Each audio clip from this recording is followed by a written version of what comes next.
ગુરુ હરિપ્રબોધ સ્વામી મહારાજની આજ્ઞાથી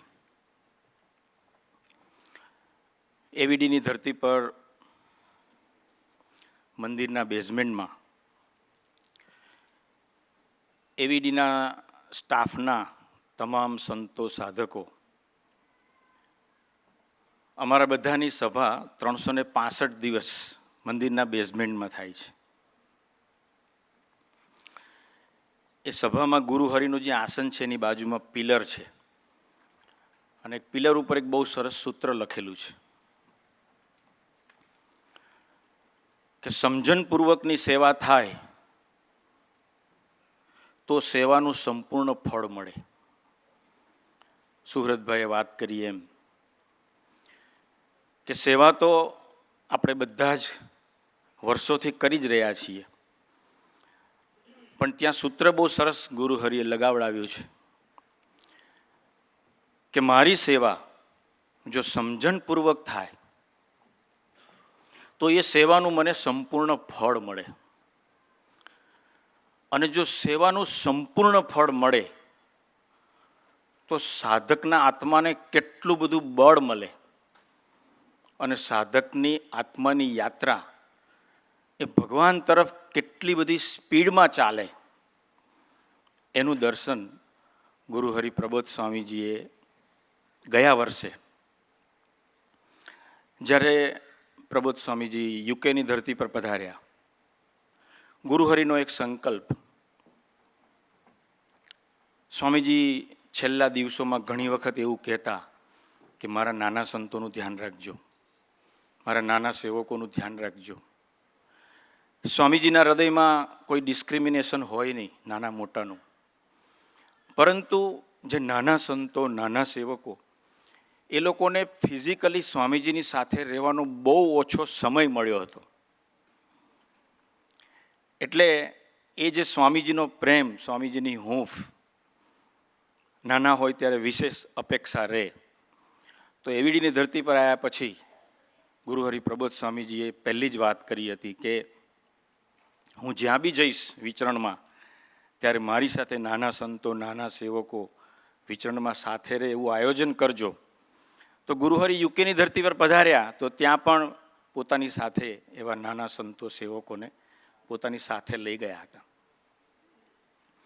એમને લઈને ગુરુહરિ ત્યાં યુકેની અંદર આઇલ ઓફ વાઇટ કરીને એક સરસ જગ્યા છે, ત્યાં ગુરુહરિ પધાર્યા. સમાજ કેવો અદ્ભુત છે આપણો, કેટલો બધો જાગૃત છે, કેટલી સરસ એ રળિયામણી જગ્યા. એની બધી સ્મૃતિના દર્શન કર્યા તો આપણે એ જગ્યાના આકારે થઈ જઈએ, પરંતુ સ્વામીજીએ ગુરુહરિએ એવો સમાજનું સર્જન કર્યું છે કે એવી જગ્યાએ ગયા પછી પણ ત્યાંના યુવકોએ ગુરુહરિ પ્રબોધ સ્વામીજીને પ્રશ્ન પૂછ્યો કે સ્વામીજી આજે 12મી ઓગસ્ટનો દિવસ છે અને 17મી ઓગસ્ટે લેસ્ટરની ધરતી પર મૂર્તિ પ્રતિષ્ઠા મહોત્સવ છે, ભક્તિ ઉત્સવ છે, તો વચ્ચે 5 દિવસનું અંતર છે.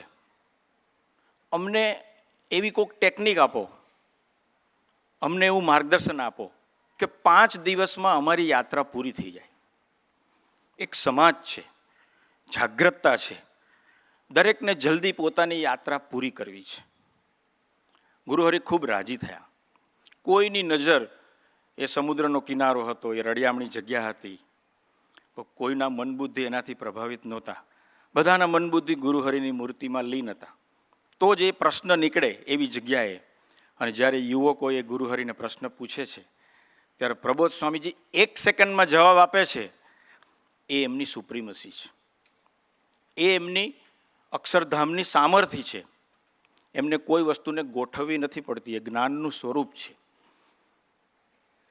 ગુરુહરિએ 1 જ સેકન્ડમાં જવાબ આપ્યો, પણ એમની રીત દાસત્વથી ભરેલી છે કે આજે સવારે હું સ્વામીની વાતો વાંચતો હતો, એમાં 6ઠ્ઠા પ્રકરણની 42મી વાત આવીને એમાં સ્વામીજીએ રસ્તો બતાવ્યો છે.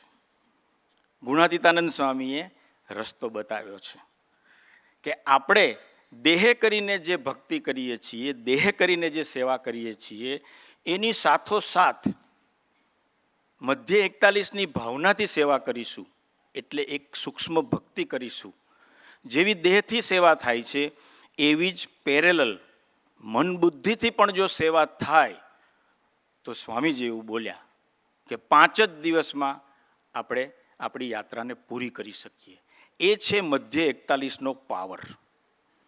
જો મને મધ્ય 41 યથાર્થ સમજાય, એ વાત મને પકડાય, પ્રભુનું બળ લઉં અને એમના આશીર્વાદ થાય, તો એ મધ્ય 41ની સેવામાં એવી તાકાત છે, એટલું બધું સામર્થ્ય એમણે મૂકેલું છે કે કોઈ પણ સાધકને પોતાની યાત્રા 1 વીકમાં પૂરી કરવી હોય તો પણ થઈ શકે. એ મધ્ય 41 છે, 5 જ દિવસમાં. અને બીજી બાજુ જેમ સુહૃદભાઈએ વાત કરી એમ કે મધ્ય 41ની વાત જો મને ન સમજાય, એવા સમાગમથી એ વાત હું ન સમજ્યો, એ વાત મને ન પકડાય, અને કદાચ સ્વામીજીએ કરુણાએ કરીને મને 32 વર્ષ એમની સાથે રાખ્યો, 3200 વર્ષ સુધી સાથે રાખે, પણ એ વાત જો મને ન સમજાય તો એ જે કાણું છે એમાંથી મારી બધી જ દેહથી કરેલી સેવા એ ત્યાંથી સ્ત્રવી જાય, અને આત્માને જે બળ મળવું જોઈએ એ બળ ન મળે. એવી એક વાત મોસ્ટલી આપણે બધા અહીંયા એનઆરઆઈના ભક્તો છે એટલે વિદેશની 2-3 સ્મૃતિની વાત કરું. ગુરુહરિ સ્વામીજી 2014માં મોન્ટ્રિયલની ધરતી પર બિરાજમાન હતા. સ્વામીજી ઉતારેથી થાળમાં જતા હતા. ગાડીમાં પવિત્રભાઈએ સ્વામીજીને વાત કરી કે સ્વામીજી એક સાધક છે, 50 વર્ષથી સેવા કરે છે. એક સાધક 50 વર્ષથી સેવા કરે છે, એની સેવા ભક્તિને તમે પણ ઘણી બધી વખત બિરદાવી છે, પરંતુ ગઈકાલે એનો મારી પર ફોન હતો અને એણે મને એવું કહ્યું કે હવે હું મારા લાઈફથી કંટાળી ગયો છું, થાકી ગયો છું, હું હિંમત હારી ગયો છું. 50 વર્ષની સેવા છે. આ બાજુ ગુરુહરિ પ્રબોધ સ્વામીજી એવું કહે છે કે 5 દિવસમાં યાત્રા પૂરી થઈ જાય. યાત્રા પૂરી થઈ જાય મીન્સ આત્મા અખંડ આનંદમાં રહેતો થઈ જાય, એને કોઈ દેશકાળ નડે નહીં, ના દેહનો, ના મનનો, ના બુદ્ધિનો, ના ધનનો, કોઈ પ્રકારનો દેશકાળ એને નડે નહીં, એવી દુનિયામાં 5 જ દિવસમાં જતું રહેવાય. અને બીજી બાજુ એક સાધક એવી પ્રાર્થના કરે છે કે હું 50 વર્ષથી સેવા ભક્તિ કરું છું, પણ હવે હું થાકી ગયો છું, હવે હું હારી ગયો છું. સ્વામીજી આગળ વાત મૂકી, સ્વામીજી એનો જવાબ આપ્યો, પવિત્રભાઈએ જવાબ આપી દીધો, પણ પવિત્રભાઈ પોતે સાધક છે એટલે એમણે સ્વામીજીને પ્રશ્ન પૂછ્યો કે સ્વામીજી 50 વર્ષની સેવા પછી પણ એ સાધકની પરિસ્થિતિ આવી કેમ? આપણને બી પ્રશ્ન થાય. બધા જ મારી સેવાને બિરદાવતા હોય, પણ ક્યાંક એવું નાનું કાણું હોય જ્યાંથી મારી સેવાનું પુણ્ય જતું રહેતું હોય. એ મધ્ય 41ની ભાવનાને જો હું ન સમજ્યો હોઉં તો મારી સેવા ત્યાંથી નીકળી જતી હોય. ત્યારે સ્વામીજી એક જ લીટીમાં જવાબ આપે છે કે એ સાધકે સેવા કરી પણ હેતથી કરી, પ્રીતિથી કરી. પણ જેમ ગુરુહરિ પ્રબોધ સ્વામીજી ગઈકાલે ત્યાં આપણા મહોત્સવની અંદર પરમ દિવસે એક બહુ ફાઇન લાઈન બોલે છે કે ત્રિવેણી મહોત્સવ તો ઠીક છે, ત્રિવેણી મહોત્સવ કોઈ સામાન્ય વસ્તુ નથી. આટલા બધા ભક્તો ન્યૂઝીલેન્ડથી, કેનેડાથી, અમેરિકાથી, જર્મનીથી આપ સૌ પધાર્યા છો, લાખો ડોલરનો ખર્ચો કરીને પધાર્યા છો. આટલી બધી સંતોએ મહેનત કરી, ભક્તોએ મહેનત કરી છે. 3 મહોત્સવનું સંગમ છે. એ મહોત્સવને ગુરુહરિ પોતાની પરાવાણીમાં એવું કહે છે કે ત્રિવેણી મહોત્સવ તો ઠીક છે, પરંતુ આપણે સૌ અહીંયા ભેગા થયા છીએ ગુણાતીત પ્રીતિ કરીને સ્વામીજી સાથે હરેક સેકન્ડ એમની સાથેનો આપણો સંબંધ બાંધવા માટે આપણે અહીંયા ભેગા થયા છીએ. તો એ મધ્ય 41ની ભાવના છે કે એકલા આપણે ફિઝિકલી અહીંયા ભેગા થયા છીએ એ પૂર્ણાહુતિ નથી, પણ એવી કોઈક વાત, એવો કોઈક વિચાર, એવી કોઈક મધ્ય 41ની ભાવના એ હું પકડું અને મારી પ્રીતિને ગુણાતીત પ્રીતિમાં લઈ જાઉં, મારી પ્રીતિ ગુણાતીત બને તો મારો એમની સાથેનો જે સંબંધ છે એ અખંડ બને. ત્યારે સ્વામીજીએ કહ્યું કે એ સાધકે 50 વર્ષ સેવા ભક્તિ કરી પણ સ્વામી કે હેતે કરીને કરી, એટલે એની સેવા મહારાજ સુધી પહોંચે નહીં. એણે મધ્ય 41 સમજવું પડે. એટલે પવિત્રભાઈ બહુ ડિસ્ટર્બ થઈ ગયા અને એમણે સ્વામીજીને એવું કહ્યું કે સ્વામીજી 50 વર્ષ સાધક તરીકે રહ્યા પછી પણ એને વાત ન પકડાય તો એ સમજણ એટલે શું? ત્યારે સ્વામીજીએ કહ્યું કે અક્ષર બ્રહ્મના જીવનને સમજવું એ જ સાચી સમજણ છે, એ જ મધ્ય 41 છે. અક્ષર બ્રહ્મનું જીવન છે એ સંપૂર્ણ મધ્ય 41થી સભર છે. સ્વામીજી પોતે 88 પારદર્શી પરાવાણીનું પ્રવચન છે, 88 નંબરનું. એમાં સ્વામીજી એવું કહે છે કે મહારાજ ધરતી પર હોય ત્યારે અક્ષર બ્રહ્મ ધરતી પર આવે શું કરે? મહારાજ ધરતી પર હોય ત્યારે અક્ષર બ્રહ્મ ધરતી પર શું કરે? પછી સ્વામીજી પહેલું વાક્ય બોલે છે કે નિરંતર મધ્ય 41ની સેવામાં ડૂબેલા રહે. અને બીજું વાક્ય બોલે છે સ્વામીજી કે અનઘડ થઈને જીવે. એ મધ્ય 41ની પરાકાષ્ઠા છે. જ્યારે કોઈ પણ સાધકને એ મધ્ય 41ની વાત સંપૂર્ણ સમજ્યામાં આવે જેવી અક્ષર બ્રહ્મને સમજાય છે, જેવી એણે ધારણ કરી છે મધ્ય 41ની ભાવનાને, તો વ્યક્તિને અનઘડ થઈને જીવવાનું મન થાય, અજ્ઞાની થઈને જીવવાનું મન થઈ જાય, એને અબુદ્ધ થઈને જીવવાનું મન થાય, એને છુપા રહેવાનું મન થાય, એને ઓગળી જવાનું મન થાય. એ છે મધ્ય 41ની સેવાનું ફળ. અને એ ગુરુહરિ પ્રબોધ સ્વામીજીના જીવનમાં આપણને 50 વર્ષ સ્વામીજીના સાનિધ્યમાં એમણે દર્શન કરાવ્યું. સ્વામીજી ગુરુહરિ બાપાની સાથે એવું જીવન જીવતા હતા. ગુરુહરિ પ્રબોધ સ્વામીજી સ્વામીજીની સાથે એવો મધ્ય 41નો સંબંધ બાંધીને જીવતા હતા. 96 અમેરિકાની ધરતી પર પારસીપની મંદિરની અંદર પહેલી વખત મૂર્તિ પ્રતિષ્ઠા થઈ. સ્વામીજીની જોડમાં ગુરુહરિ પ્રબોધ સ્વામીજી હતા. સેવકને પાછલી સીટ પર પ્રબોધ સ્વામી સાથે બેસવાની તક મળી હતી સેવામાં. પારસીપની મંદિરની પ્રતિષ્ઠા પૂરી થઈ પછી સ્વામીજી ફ્લોરિડા પધાર્યા, ઓર્લાન્ડો, ટેમ્પા બધે વિચરણ કરીને પછી કનેક્ટિકટ પધાર્યા. કનેક્ટિકટની એક સભામાં સ્વામીજી ગોષ્ઠી કરતા હતા. સાંજનો સમય, થોડા વીઆઈપી અને સદભાવ ટાઈપના ભક્તો હતા. સ્વામીજીને 3 વખત પાણીની જરૂર પડી, શોષ પડ્યો. સભા પૂરી થઈ પછી સ્વામીજી કારમાં બિરાજ્યા અને સ્વામીજીએ કહ્યું, પ્રબોધ સ્વામી, હવે કાલથી નિયમ લઈ લો, મને સાંજનું જમવાનું આપવાનું નહીં, કાલથી હું હવે જમવાનો નથી. એટલે પ્રબોધ સ્વામીજીની એક રીત, એ ધીમે રહીને બોલે, મુખારવિંદ નીચું રાખીને બોલે, પણ બોલે તો ખરા જ. સ્વામીજીની ભક્તિની વાત આવે ને એટલે પ્રબોધ સ્વામી મને કે શરીરમાં આટલી બધી અશક્તિ છે, વિચરણ બંધ કરવું નથી, આરામ કરવો નથી, આખો દિવસ ખાનગી કરવી છે, જમવું તો પડે જ ને. સ્વામી કે પ્રબોધ સ્વામી, મારી વાત તમે સાંભળી? એટલે સ્વામીજી પ્રબોધ સ્વામીને કે પ્રબોધ સ્વામી મને કે. પછી જ્યારે ત્રીજી વખત કહ્યું એટલે પ્રબોધ સ્વામી ધીમે રહીને બોલ્યા કે આપણે સાંજની સભા પહેલાં થોડુંક લઈ લેવાનું અને સભા પૂરી થાય પછી થોડુંક લઈ લેવાનું, એટલે સભામાં શોષ ના પડે. એમણે એમની ભક્તિ અદા કરી. પણ સ્વામીજીની જે ભક્તિ હતી આપણા સૌ પ્રત્યેની, આપણી સેવા એ કેવા ભાવથી કરતા હતા, તો એ સાક્ષાત યોગી મહારાજના સ્વરૂપ માનીને આપણી સેવા કરતા હતા કે જ્યારે હું ભક્તોની ભક્તિ કરવા જાઉં ત્યારે મારું શરીર મને વચ્ચે ના આવવું જોઈએ, અને એના માટે મારે મારા ઊંઘનો ત્યાગ કરવો પડે, મારી ભૂખનો ત્યાગ કરવો પડે, ભલે મને વીકનેસ હોય. અને શાંતુભાઈને બધા, લલિત કાકાને બધા સાક્ષી છે કે એ 96, 7, 8, 2000 એ 4 વર્ષ સ્વામીજી કેટલું બધું દોડ્યા હતા અને કેવું સ્વામીજીએ વિચરણ કર્યું હતું.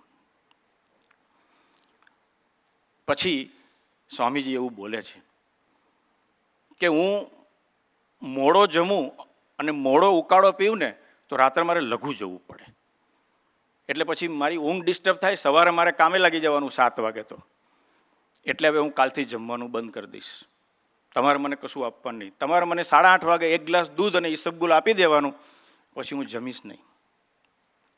આવું સ્વામીજી દર્શન કરાવે છે અને એક દ્રઢ નિર્ણય કરે છે. બીજે દિવસે સ્વામીજી ન્યૂજર્સી પધારે છે. કાર્ટરેટ, સીકે અંકલના ભાઈ ઠાકોરદાસ, એમની ઘરે સ્વામીજી પધારે છે. એક એક યુવકની પાછળ સ્વામીજીએ કલાકોનું ટ્રાવેલિંગ કર્યું છે અને પોતાના કલાકોનો સમય આપ્યો છે મધ્ય 41 પ્રમાણે.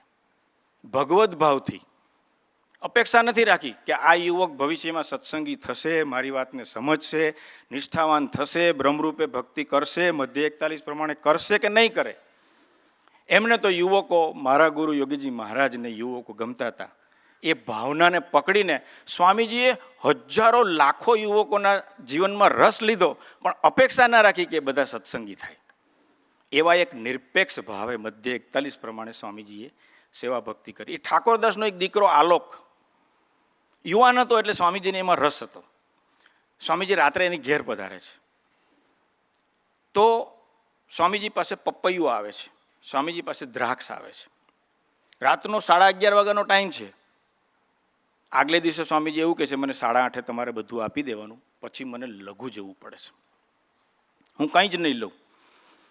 જેવી પપૈયાની ડીશ આવે, સ્વામીજીને પપૈયું ફાવે છે એ વાત સાચી, પણ એનો સમય હોય. સ્વામીજીને પપૈયું ફાવે છે કે ગ્રહણ કરે છે સવારના સમયે, કારણ કે સ્વામીજી સવારે નાસ્તો નથી કરતા. પણ આપણને ભક્તોને તો કેવું ભાવ હોય, સ્વામીજીને પપૈયું ફાવે એટલે રાત્રે 11:30 પણ ડીશ ભરીને પપૈયું સ્વામીજી પાસે આવ્યું અને એ પપૈયાને સ્વામીજી તો ગ્રહણ કરવા માંડ્યા. સ્વામીજીનો ભાવ જોઈને ઠાકોરદાસ વર્ણન કરે કે સ્વામીજી આલોકે મને પૂછ્યું કે સ્વામીજીને શું ફાવે, એટલે કે મેં કહ્યું પપૈયું. તો કે એ પપૈયું જીને લઈ આવ્યો.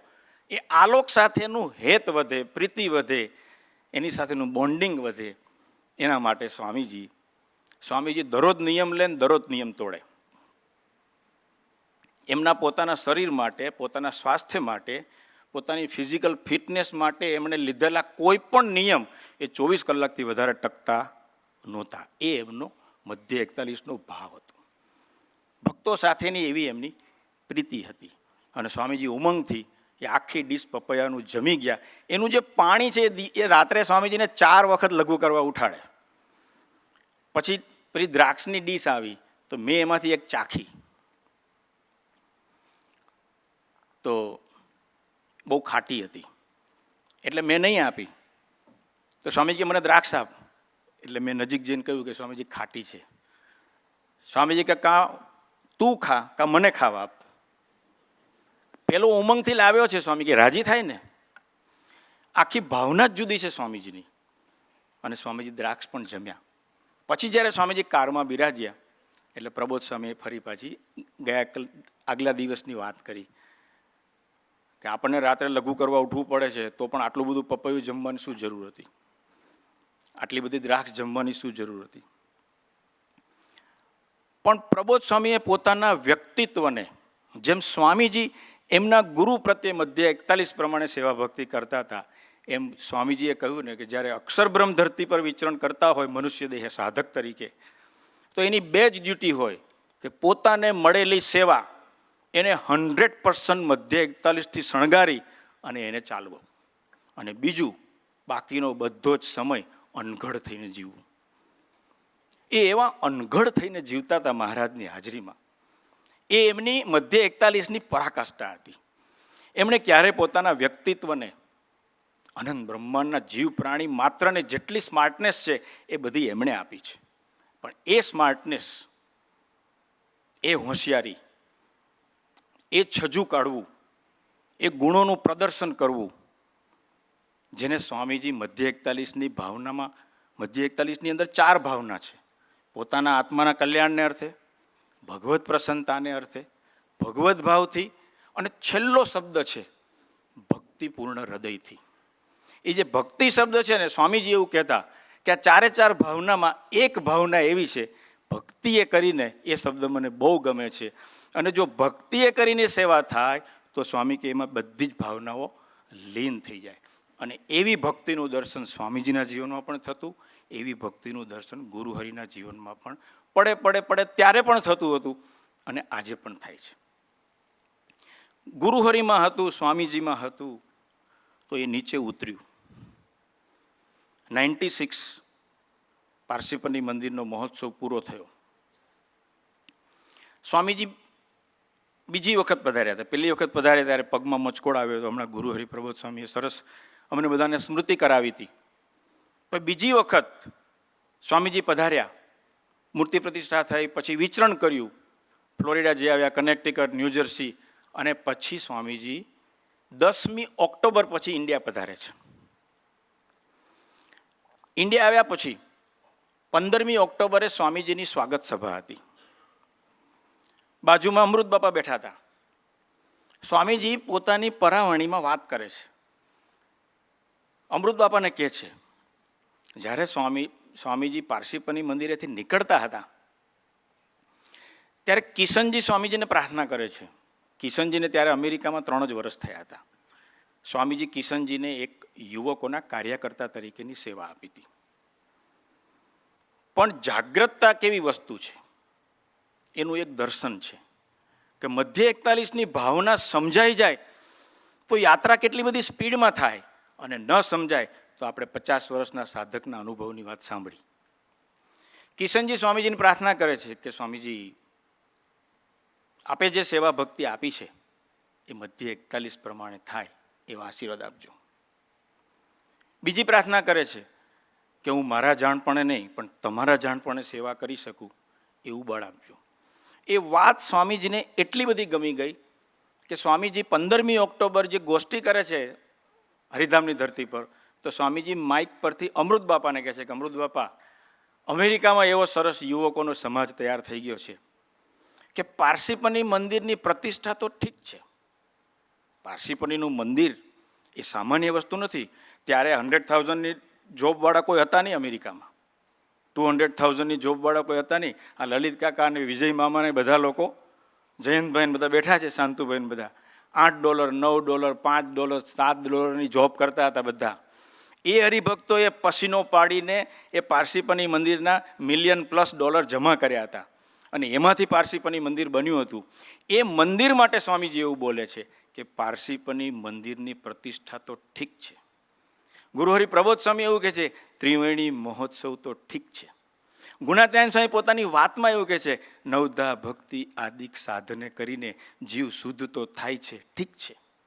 પણ જેવો વાતોએ કરીને થાય છે, જેવો વિચારે કરીને થાય છે, જેવો સમજણે કરીને થાય છે, જેવો મધ્ય 41ની સેવાથી જીવ શુદ્ધ થાય છે, એવી સમજણપૂર્વકની સેવાથી જે જીવ શુદ્ધ થાય છે, અક્ષરધામ તરફની યાત્રા કરે છે, એ મધ્ય 41. આ બધા જ પુરુષોની લાઈન એક જ જગ્યાએ આવીને ઊભી રહે છે. એમની રુચિ, રહસ્ય અને અભિપ્રાય એક જ જગ્યાએ આવીને ઊભી રહે છે, અને એ છે કે મારું જીવન, મારી હરેક સેકન્ડ સમજણપૂર્વકની બને. દેહ કરીને તો હું આરતીમાં જઉં છું, દેહ કરીને તો હું દંડવત કરું છું, દેહ કરીને હું સેવા કરું છું, દેહ કરીને પ્રબોધ સ્વામીની સામે 2 હાથ જોડીને ઊભો રહું છું, પણ મારા મન બુદ્ધિ શું કરે છે? એ સરેન્ડર છે, એની અંદર મારા કલ્યાણનો ભાવ છે, એમાં ભગવત ભાવ છે, એમાં કેવળ ભગવત પ્રસન્નતાને અર્થે ભક્તિએ કરીને, એટલે દાસત્વથી. ભક્તિનો બીજું અર્થ છે નિષ્ઠા અને દાસત્વ. સ્વામીજીએ જે રીતે સમજાવે છે એની વાત કરું છું. તો કિશનજીની પ્રાર્થના સ્વામીજી ત્યાં બિરદાવે છે કે અમૃત બાપા. પછી સ્વામીજી એ ગોષ્ઠીની અંદર કેનેડામાંથી બિપિન મામાને સંભાળે છે. સ્વામી કે મને અદ્ભુત પ્રાર્થના કરી બિપિને, અને સ્વામી કે એક દીકરો છે કિશન, એણે મને બહુ સરસ પ્રાર્થના કરી. એ પ્રાર્થના કિશનજીએ ત્યારે કરી, તો એ જાગ્રતતાથી કરેલી સેવાનું ફળ શું? તો જ્યારે ગુરુ હરિપ્રબોધ સ્વામીજી પહેલી વખત 2022માં અમેરિકાની ધરતી પર વિચરણમાં પધાર્યા, ત્યારે કિશનજી સ્વામીજીને પ્રાર્થના કરે છે. તો એ 2 પ્રાર્થના વચ્ચેનો જે ફરક છે એ આપણને દેખાય કે આત્મા કેટલો બધો બળને પામ્યો છે. હું કિશનજીની વાત કરું એટલે એક જ કિશનજીની વાત નથી. આ સભામાં બેઠેલા તમામ મુક્તો એ કિશનજી જેવા જ છે. આપણે બધા જ કિશનજી જેવા જ છીએ. એવો એક અદ્ભુત સમાજનું સ્વામીજીએ સર્જન કર્યું છે. પણ મારી પાસે સમયની મર્યાદા છે એટલે ખાલી કિશનજીના જીવનની વાત કરું છું. બાકી અહીંયા બેઠેલા તમામ ભક્તોએ, તમામ સાધકોએ એવી સેવા ભક્તિ સ્વામીજીના વચને કરી છે. પણ એક એક્ઝામ્પલ તરીકે વાત કરું છું કે જ્યારે પ્રબોધ સ્વામીજીને કિશનજી છેલ્લા દિવસોમાં છેલ્લે નીકળતા હતા પ્રબોધ સ્વામી, ત્યારે કિશનજી પ્રાર્થના કરે છે કે સ્વામી, આપના જીવનનું દર્શન આપની જેમ કરતા આવડે એવો બુદ્ધિયોગ આપજો. પ્રબોધ સ્વામીજીના દર્શન પ્રબોધ સ્વામીની જેમ, એટલે કે તમે જેવી રીતે સ્વામીજીના દર્શન કરો છો એવું દર્શન કરવાનું મને બળ આપજો. ભક્ત એ તો ભક્ત છે. શ્રેષ્ઠ પ્રાર્થના કરી એમણે. તો જ્યારે મધ્ય 41 પ્રમાણે સેવા થાય તો વ્યક્તિને, એ આત્માને મહારાજ નિર્દોષ બુદ્ધિમાં લઈ જાય. અને નિર્દોષ બુદ્ધિની પરાકાષ્ઠામાંથી નીકળેલું વાક્ય એટલે કે આ પુરુષનું દર્શન, આ પુરુષનું આપણને દર્શન કરતા આવડી જાય તો પછી હિંચકે બેઠા બેઠા કમાણી, ખુરશીમાં બેઠા બેઠા કમાણી, એવું સ્વામીજી કહેતા હતા કે આપણું અંતિમ સુખ કયું તો દર્શન. પણ એ દર્શન નિષ્ઠાથી થાય, મધ્ય 41ની ભાવનાથી થાય, નિર્દોષ બુદ્ધિથી થાય. કિશનજી એ વસ્તુનું દર્શન કરાવ્યું. અને પ્રબોધ સ્વામીજી ઇન્સ્ટન્ટ જે જવાબ આપે છે એ એમની સુપ્રીમસી છે. એમનામાં રહેલા જે ભગવાન, એ ભગવાનનું વાક્ય છે. પ્રબોધ સ્વામીજીને કોઈ પણ સમયે, કોઈ પણ પરિસ્થિતિમાં, કોઈ પણ દેશમાં, કોઈ પણ વ્યક્તિ સામે કોઈ પણ વાત કરો, એમનો જે રિપ્લાય છે એની અંદર અપરંપાર દાસત્વ ભરેલું જ હોય. આપણે એમની પાસેથી બુદ્ધિયોગ માગવો છે કે એ દાસત્વના અમને નિરંતર દર્શન થાય. એ તમારી મધ્ય 41ની જે ભાવના છે એનું અમને નિરંતર દર્શન થાય અને એ મારા મન બુદ્ધિના પ્લેટફોર્મ પર નિરંતર રહે, એવું તમે આજના દિવસે અમને કરી આપજો. આપના આશીર્વાદ સિવાય તો એક સેકન્ડ મધ્ય 41ની ભાવનાથી અમે જીવી ના શકીએ. પ્રબોધ સ્વામીજી જવાબ આપે છે. કિશનજી શું કહે છે? આપનું દર્શન આપ જેવી રીતે કરો છો એવા ભાવથી કરી શકીએ એવું બળ આપજો. અને પ્રબોધ સ્વામી ઇન્સ્ટન્ટ જવાબ આપે છે, તમે તો નિરંતર બ્રહ્મભાવે જીવો જ છો. એનો અર્થ એવો થયો કે મારું દર્શન તમે યથાર્થ કરો એ જ સાચો બ્રહ્મભાવ, અને એ બ્રહ્મભાવે તમે દર્શન કરો જ છો. એમણે તો એમનું દાસત્વ પોતે ચૂક્યા નથી. એ નિરંતર એવી મધ્ય 41ની ભાવનાથી જીવે છે. તો કિશનજીએ જે પ્રાર્થના કરી 96માં સ્વામીજીને, અને ત્યાર પછી જે મધ્ય 41ના ભાવને પકડી રાખ્યો, તો મહારાજ ધીમે ધીમે ધીમે ધીમે જે આપણું અંતિમ ધ્યેય છે કે આ પુરુષનું દર્શન આપણે મધ્ય 41 પ્રમાણે બ્રહ્મ ભાવે કરતા થઈ જઈએ, એવી દુનિયામાં મહારાજ એમને સહજ લઈ ગયા. તો આજના શુભ અને મંગલકારી દિવસે ગુણાત્યાયન સ્વામી તો પોતાની વાતમાં લખ્યું, અમને ગુરુહરિએ વાતો જે મોઢે કરવા આપી એમાંની એક વાત છે. આવો એક અદ્ભુત સમાજ હે પ્રબોધ સ્વામીજી આપ ધરતી પર લઈને આવ્યા છો. બધા જ મધ્ય 41 પ્રમાણે અદ્ભુત સેવા ભક્તિ કરી જ રહ્યા છે. એ ભાવ મારા અંતરમાં મને એવી દ્રષ્ટિ આપજો કે આપ અને આપનો સમાજ, આપે ગ્રહણ કરેલા ભક્તો એ બધા જ મધ્ય 41 પ્રમાણે સેવા ભક્તિ નિરંતર કરી જ રહ્યા છે. એવા ભાવથી હું નિરંતર સૌનું દર્શન કરી શકું એવો મને બળબુદ્ધિને શક્તિ આપો, એ જ પ્રાર્થના સહજાનંદ સ્વામી મહારાજની છે.